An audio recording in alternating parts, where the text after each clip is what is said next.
Tickling Your Tongue, the Whimsical World of Spoonerisms. Hello, language lovers. Today, we're diving into a super fun and intriguing part of English wordplay, Spoonerisms. With Spoonerisms, we'll mix up our words in a way that's sure to get some giggles and laughs, all while enhancing our listening and speaking skills.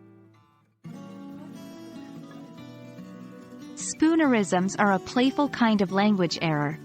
Named after Reverend William Archibald Spooner, an Oxford Don who was famous for his linguistic slips. What makes a Spoonerism?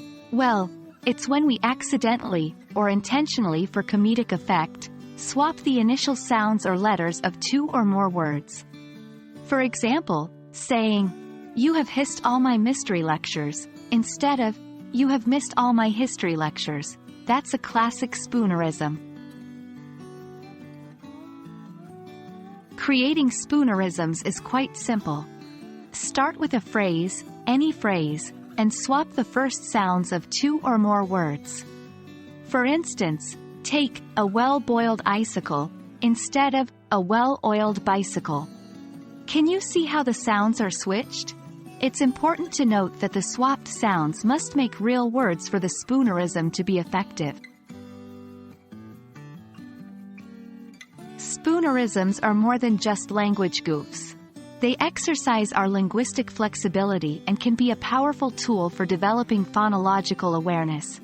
That's our understanding of the sound structures of our language.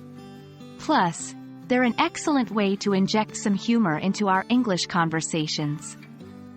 Just imagine the laughs when you say, "It's roaring with pour," instead of, "It's pouring with rain." To master Spoonerisms, try creating your own. Let's take a simple phrase like, "a nice cat," and switch the first letters. What do you get? That's right, a kite nap. Practice with more phrases and see what hilarious Spoonerisms you can come up with. Remember, practice makes perfect. There you have it, the fun and funny world of Spoonerisms. We hope this video has added a bit of laughter to your English learning journey and given you a new way to play with words. Keep practicing, keep laughing, and remember, even if you say, "You have mad banners," instead of, "You have bad manners," it's all part of the joy of language learning. Until next time, happy speaking.